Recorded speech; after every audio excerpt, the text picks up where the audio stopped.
এবার আরও ভয়াবহ রূপ নিতে পারে ডেঙ্গু পরিস্থিতি। স্বাস্থ্য অধিদপ্তরের জরিপ বলছে, সংক্রমণের মৌসুম শুরুর আগেই রাজধানীর 14 ভাগ বাড়িতে মিলেছে এডিস মশার লার্ভা। চরম ঝুঁকিতে 2 সিটি কর্পোরেশনের 16টি ওয়ার্ড।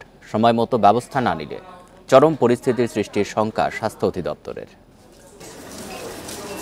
এডিসের লার্ভার ঘনত্ব জানতে বছরে 3 বার জরিপ করে স্বাস্থ্য অধিদপ্তর। এবারের জরিপ হয় এপ্রিলে। তখন দেশের তাপমাত্রা ছিল 35 ডিগ্রির বেশি। এরপরও জরিপে লার্ভার ব্যাপক ঘনত্ব পাওয়া যায়।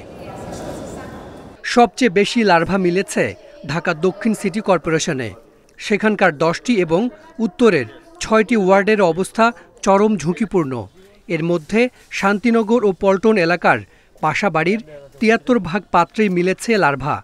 বর্ষার আগে চালানো কোনো জরিপে এর আগে এত লার্ভা পাওয়া যায়নি। রেটগুলো প্রত্যেক জায়গায় বেড়েছে, ফলে কেস বেড়ে যাওয়ার প্রচণ্ড আশঙ্কা থেকে যায় এবং সারা বছর ধরে যে ডেঙ্গিটা গত বছরের তুলনায় বেশি, এটার ইন্ডিকেশনটা কেন আমরা খুঁজেও পেয়েছি যে এই জন্যেই যে লার্ভাটার অস্তিত্ব যে সময় সবচেয়ে নিচে থাকার কথা তখনও আছে এবং সেই জায়গাগুলোতে আছে যে জায়গাগুলোতে গতবারও ছিল। এখনও সময় আছে। Flooded floor, plastic drum, plastic container, জমা পানি, এই যে এইসব শব্দগুলো তাদের মাথায় যদি কোনো অ্যালার্ম ক্রিয়েট করে, শুধু নিজেরটা না তার প্রতিবেশীরটাও, তাহলে আমরা বাঁচবো, আর না হলে ডেঙ্গুর হাত থেকে রক্ষা পাওয়া কঠিন হবে।